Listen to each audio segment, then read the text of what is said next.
Hi, everybody. Welcome into the first week of PR writing. Once again, as I mentioned in the video that I did that went along with the syllabus that I did hope you watched, my congratulations to you for not only signing up for an online class, but for taking an online class in the summertime. Great applause. We have a very short period of time to work together. And as I explained in the syllabus, I hope during that time you'll be able to get a good sense of what it's like to write a basic press release, a feature press release, as well as some social media postings. So first, let me talk a little bit about the assignment for this week. The assignment for this week asks you to identify an organization, profit, nonprofit, that you're familiar with, that you could use as a resource, as a, excuse me, as a basis for writing the press release, the feature release, and the social media postings.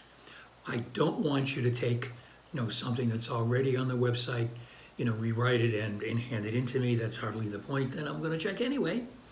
But you can find some, basic information from which to generate some ideas so that you can complete those assignments. So I'm asking you to, identify that organization and to get that information to me as outlined in the assignment by Sunday at 6 o'clock. There's also a discussion posted for this week, and a discussion for this week ties in with one of the chapters that you're reading this week. And what the discussion is about is how you write and where you write, because that is, as important as doing the writing itself. We all have our, particular favorite places to write, places where we're most effective. For me, for example, outside of working in an office, much to the chagrin of my family, I like to sit at the kitchen table or maybe at the dining room table and do my writing. So I kind of get in the way. I don't know what it is about being around the, hustle and bustle of being in the middle of the house that I find, helps me write. But that's certainly, one of the places that I write. I'm much better off in terms of how I aggravate other people working in an office situation. I don't know about you, but when I write, for example, if I'm really on a roll, I start tapping my feet. If I can't get something going, I start talking to myself. So again, if you can imagine sitting at the kitchen table or the dining room table, excuse me, in the middle of the house, and you're either A, tapping your feet, or B, talking to yourself, you can certainly be a bit of a distraction to your family. So I've asked you to share, those sorts of things. Where do you write best? What's your style, all that sort of stuff as part of the discussion. And I've asked you to comment on at least one other discussion or someone else is posting, as part of the discussion. One of the things that I want to point out to you very early on is that if you haven't taken a journalism course, you're going to find writing for public relations a little different.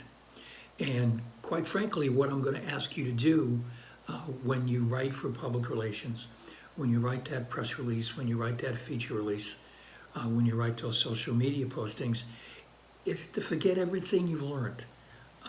We've been trained over the years how to write academically. And what does that mean? That means big paragraphs. It means long, complicated sentences. That means the bigger the word, the better. I mean, with all due respect to my colleagues who teach English or history or sociology or psychology, we all sort of have been brought up with this idea that, the better paper, the better answer to an essay question, uses the big words and the long, complicated sentences and all of that.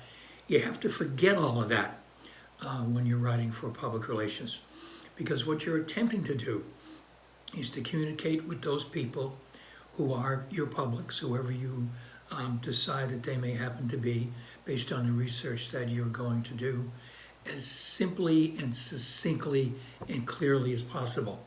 And you can't do that using big paragraphs and long clunky sentences and words that people have to go and look up. So please keep that in mind. You don't get extra credit, you don't get extra points for writing academically when you write for public relations. And remember, the goal when you write for public relations is to persuade people, maybe to persuade them to take on an action, to do something that you want them to do, whether that be to buy a product, whether that be to donate to a particular nonprofit, whether that be to agree with your organization's particular position on an issue. So the goal in public relations, as you all know from taking Intro to PR, is to persuade people, and you do that by understanding what your audience's needs are, what your audience's opinions are, and what their goals are, and how they fit with your goals. And a little bit later on, we'll have a chance to talk a little bit about doing public relations research and how, in fact, you can confirm what it is that you think, not that you think, how you can confirm what it is that your public thinks. Public relations research, effective public relations, isn't based on your opinion or the CEO's opinion, who thinks this is what this particular group thinks, and this particular group is important to communicate with. But we'll talk about that in a little bit. The other issue, the other topic that you're going to be reading about this week is finding and making news in an organization. In some organizations, it's very easy to find news and to generate news.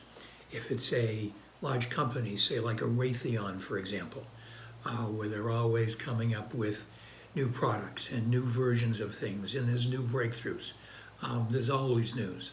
If it's a very active nonprofit, for example, like your local YMCA, that has all kinds of programs, there's all kinds of opportunities to generate news based on what's going on at summer camp, or what the upcoming programs are for the fall.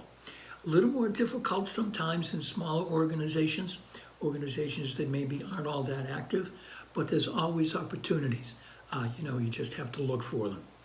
And the biggest thing about generating news, about pitching news to local reporters or to industry publications, is it has to be new. News is not something that happened 6 weeks ago. News is something that happened within the last few days, maybe the last week, depending upon what it is that you want to promote. But the news has to be new. So remember that.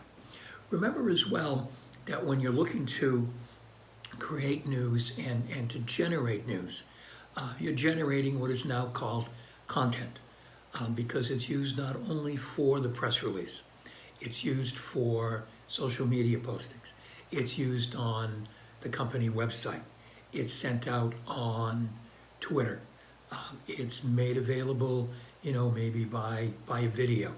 So the way the public relations business works now is that there's a lot of repurposing, that you can take one story idea and use it in a multiple of platforms.